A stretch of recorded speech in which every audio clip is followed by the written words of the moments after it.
саламатсыздарбы? Биздин бүгүн өтүргөн темабыз театрдын технологиясы менен кинонун технологиясы жөнүндө кыскача мен силерге баяндоо берип кетсем деп атам. Негизи кинематографтын негизги өзүнүн угу театрдан алынат да. Биринчи үнү жок кинолордо баардыгы тең театр тибинде тартылган. Эң эле биринчи кино чыкканда. Бирок экөөнүн азыр биз бул бүгүнкү биздин аңгемебизде экөөнүн кандай айырмачылыгы бар, театр менен кинонун кандай эмнеси менен айырмаланат, ошону кыскача мен силерге баяндап кетсем. Театрда бул өзүңүздөр билесиздер, театрга барып жүрсөңүздөр, бул театрда бүт ошол жанагы драматургия театрдын ичинде болгон чоң сахнада өтөт. Сахнанын өзүнүн мындай болжол менен алганда, театрда моундай сахна болсо,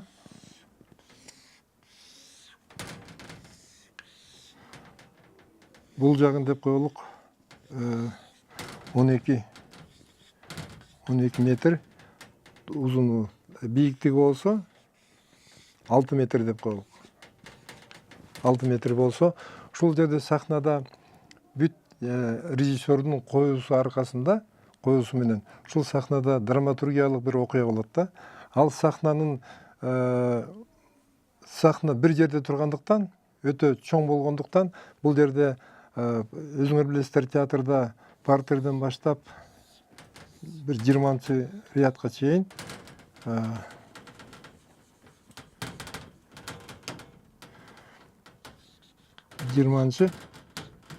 чейин көрүүчүлөр отурат.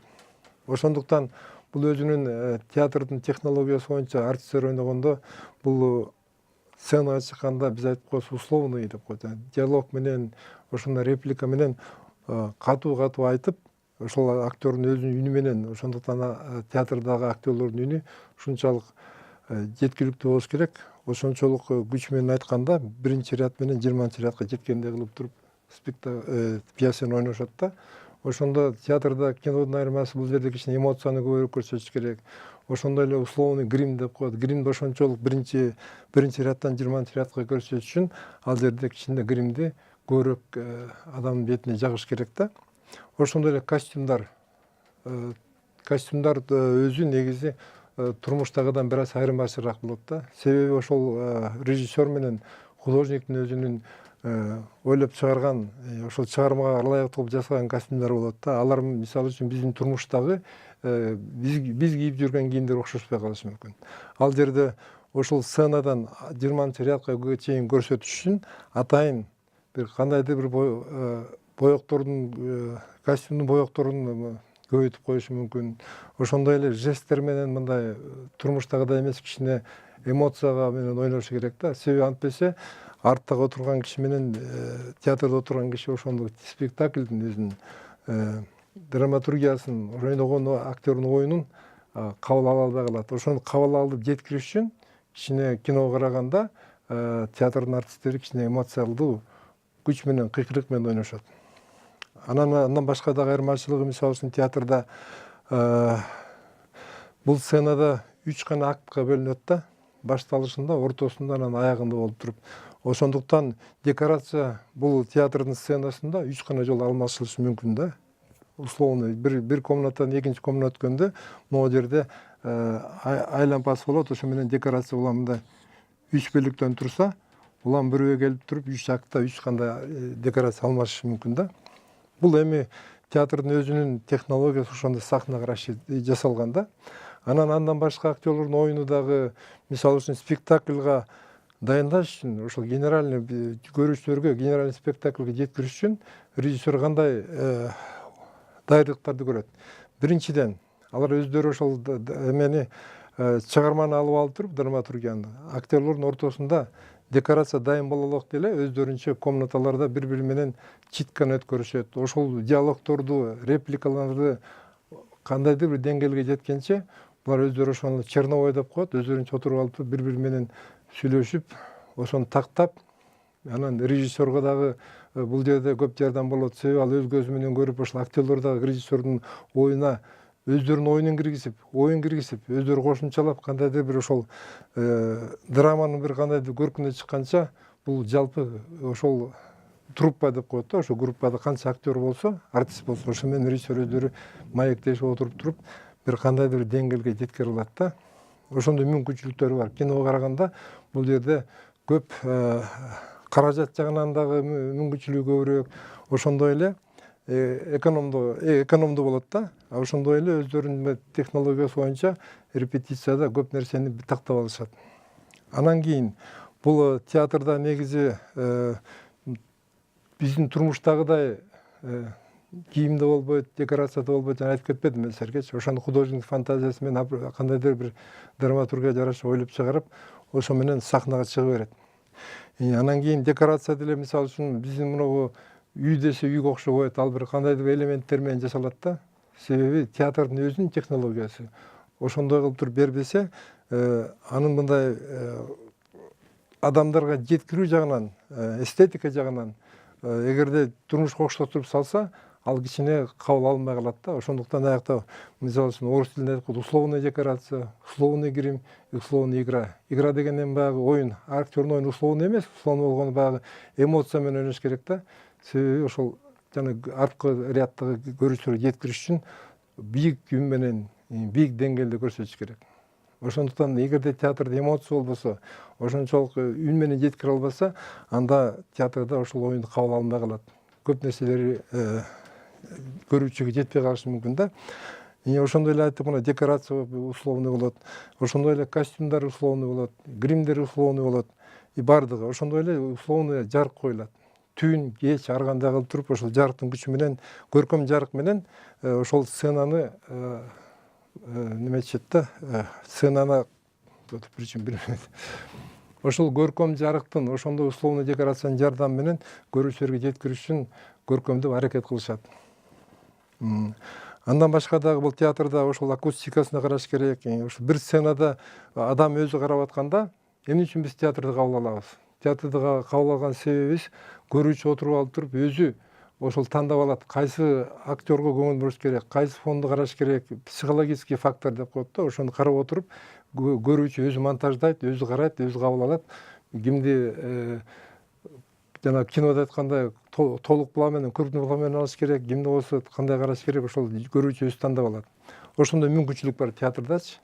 Бирок кинонун театрга караганда айырмасы, кинодо болсо, как жана биздин фотографиядай, эгерде биз ошо турмушка окшобой калса, ошо кийген кийими, ошонун тегерегинде буюмдары нака турмуштагыдай болбой калса, адам ишенбей калат. Себеби кинодо мүмкүнчүлүк кандай? Кинодо жакындатабыз, алыстата алабыз. Адамдын жалаңганы толук план деп коет, тизесинен баштап деталь деп коет, көзүнө чейин көрсөтсөк болот да. Кинодо мүмкүнчүлүк бар. Анан кино менен театрдын бир айырмасы, мисалы үчүн театрда болсо, актерлорду биз карап отурганда түздөн түз, өңү түзүн, турмушта кандай болсо ошон бойдон кабыл алып, ошону көрө алабыз. Ошонун үнүн да ошон бойдон кабыл алабыз. Ал эми кинодо болсо, ошол адамды, ошол мизансцена деген, эми бул жерде мизансцена деп коет. Мизансцена деген мына сценада болуп аткан оюн да. Ошону режиссер актерлорду ошол сценада оюнга жараша, драматургиянын өзүнүн ошол мазмунуна жараша оңдон солго, солдон оңго чыгарып ойнотот. Же болбосо экинчи планда актерлор турат. Ошолор же алдыга чыгып, артка чыгып, өздөрүнүн сөздөрүн айтып, кайра өзүнүн ордуна жылып кетет да. Ошонун баарын режиссер ушул сценада болуп аткан оюнду режиссердун күчү менен, режиссердун ою менен баардыгы кыймыл аракетте жүрөт. Ошол режиссердун өзүнүн художник менен баары менен келишкенде декорациясын баарын ушу, бирок режиссердун өзүнүн жетекчилигинде ушул спектакль жүрүп турат да. Ошо мизансцена деген сцена боюнча актерлордун кыймыл аракеттери, алдыга чыгып, артка чыгып, глубинаға кетип ойноп, ушул оюнду көрүүчүлөргө жеткирүү болуп саналат. Ал эми кинематографияда болсо, кинодо сцена, мизансцена деген кичине башкачараак болот да. Ушул сценаны кинодо бир мизансцена болсо, ошону биз ар кандай кинонун кадры менен жакындатып, алыстатып, кыймыл аракет, камераны жылдырып, ар кандай түрлөр менен көрсөтө алсак болот да. Ошо менен кинодо чыгарма кичине мындай динамикалуу болот, жандуу болот да. Жандуу кылышынын себеби биз оптиканын, техниканын жардамы менен көрсөтө алабыз. Анан мисалы үчүн биз мына театрда адамды түздөн түз көрө алсак, кинодо болсо ошол адам тартып алып, анан экрандан көрсөтө алат да. Айырмасы ошол иллюзион деген ошончо. Иллюзия, адамдын иллюзиясы, адамдын сүрөтү деген сүрөттөн сөздөн чыккан да. Анан кино, бул театрга караганда кинонун мүмкүнчүлүгү көбүрөөк болот. азыр мен силерге кино боюнча ошонун мизансценасы кандай технологиясы боюнча кыскача дагы түшүндүрүп кете берейин. Кинодо болсо негизинен биринчи драматургия, драманы окуп чыгыш керек. Драманы окуп чыккандан ошол драмага жараша биз кинокадр түзөбүз. Кинокадрда эмне болуш керек? Биринчиден актер, актердон кийин ошол жана чыгармачылык топтор менен режиссердун жетектөөсүндө ар бирде художник жазып кетейинчи. Биринчи кинодо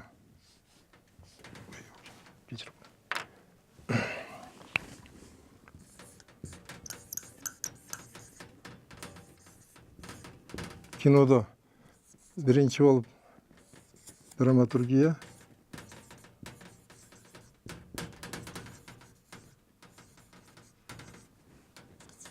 экинчи кино сценарий,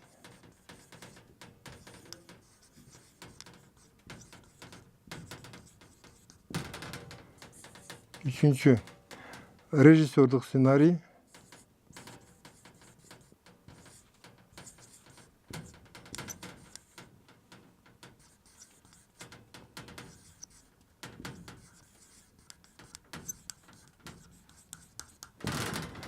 төртүнчү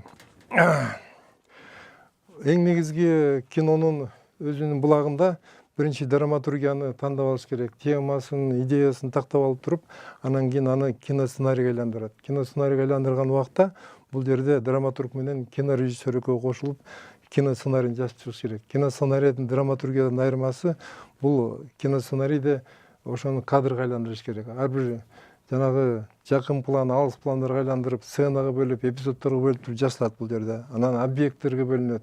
Объект деген ошол касиерде тартыла турган жерлерин көрсөтүш керек да. Эшикте, үйдө, интерьерде ар кандай обстановканы составать этип туруп.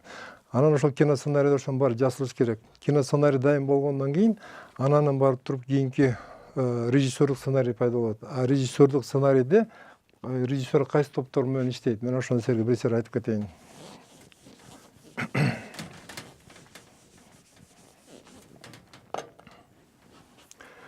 Биринчиден режиссер,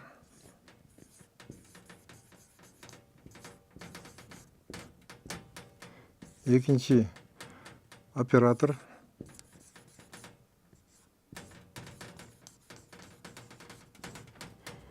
үчүнчүдөн художник,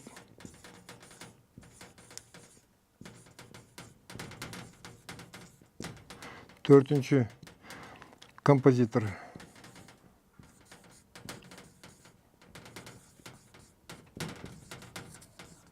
бешинчи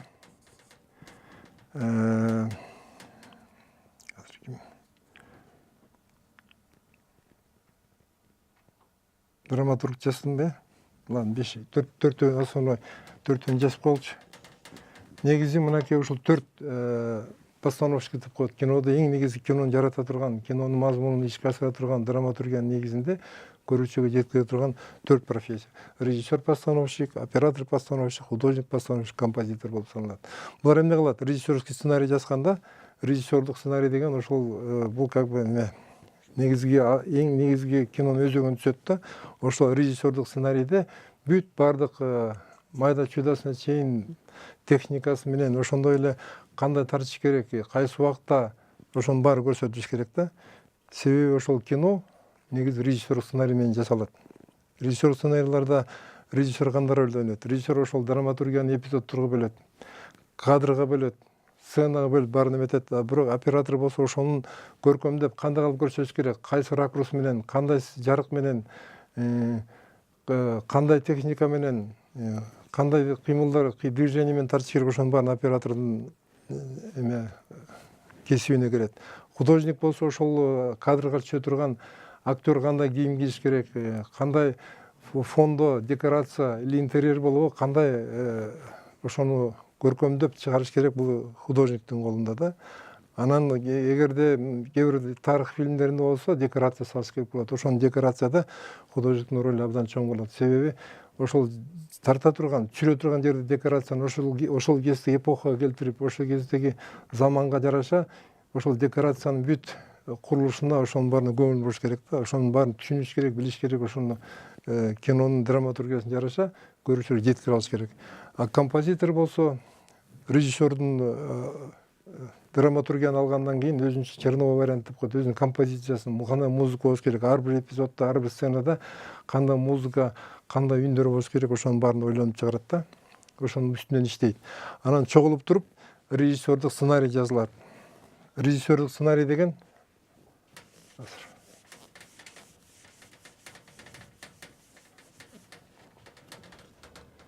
режиссерлук сценарийден силерге бир эмесин, бир планын көрсөтүп кетейин.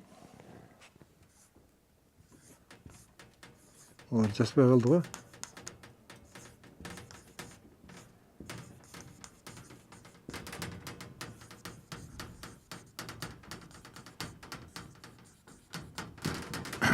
Режиссердук сценарийде болсо негизинен эмнелер көрсөтүлөт? Биринчиден, бул жерде кадрдын номери болот. Экинчиси болсо кандай жакын план мененби, орто план мененби же жалпы план менен тартылабы ошону көрсөтүлөт да. Крупность планов деп коет. Бул жерде мазмуну болот. Мазмуну. Андан ары үндөр.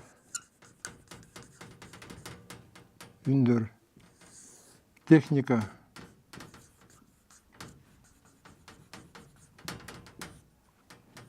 Жана башка декорацияда боло турган буюмдар. Болот да. Ушунун баарын тактап туруп түшүрүп, ушул жерде жанагы мен айткан профессиянын баары катышат дагы. Бул жерде ар ким өзүнүн оюн, драматургияны ишке ашыруу боюнча бүт майда барат, майда чудасына чейин баарын киргизиш керек. Себеби ушул режиссерлук сценарийдин негизинде кийин ошол фильмдин эсептелип экономикалык эмеси чыгат, сметасын чыгарат.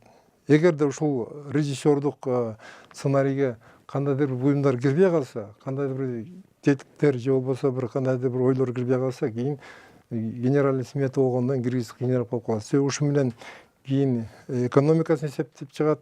Экономикасын эсептегенден кийин ушул мына мазмунунда көрсөтүлгөн объекттер боюнча, мисалы үчүн бул натура деп коелу, эшик. Эшик дейли, кыргызча жасайынчы. Кыргызча жасайын. Эшикте, үйдө деген объекттер болот. Ошол жерде бүт ошол мазмун жазылат. Эмне драматургияда эмне кыймыл аракет болуп атат, ошонун баарын так жазып, анан кандай үндөр болуш керек? Бул жерде экөөнүн диалогу болобу, же кандай эмелер болот, же болбосо кадрдын тышындагы үндөр болобу, ошонун баарын жазыш керек. Техника болсо, оператор жазып чыгыш керек, кандай техника менен тартат. Рельсы, тележка, кран деген нерселерди жазып. Буюмдар болсо, ошол интерьер болобу, декорацияда кандай буюмдар болуш керек, ошонун баарын монтажда көрсөтүш керек да. Анан ушул режиссер сценарийди алып туруп, директор картин деп коебуз, администратор, продюсер деп атпайбы азыр. Алар эсептеп чыгат. Ушунун негизинде фильмдин канча каражатка турары аягында чыгып калат да. Эгерде ушул жерде көрсөтүлбөй калса, анда кийин кошуу кыйын болот. Себеби муну эсептеп чыккандан кийин экинчи вариантында директор, продюсер, режиссер сценарийди алып туруп, мен бул алып туруп календарный план түзөт. Смета биринчи. Биринчи смета. Смета бул каражат.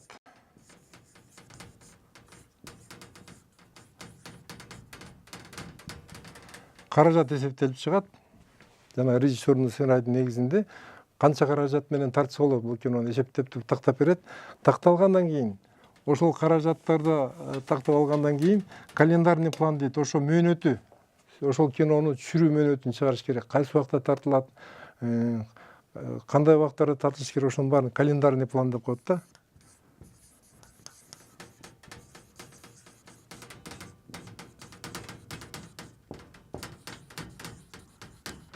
Календарный планда болсо ошол мөөнөтү болот.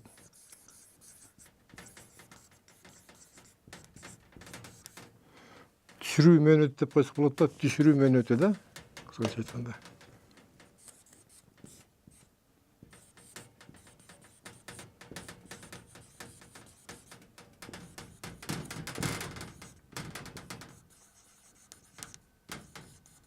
Түшүрүү мөөнөтү такталат. Түшүрүү мөөнөтү такталгандан кийин биздин жашай турган кинобуз ошо менен производствону кандай десек, ишке кирет.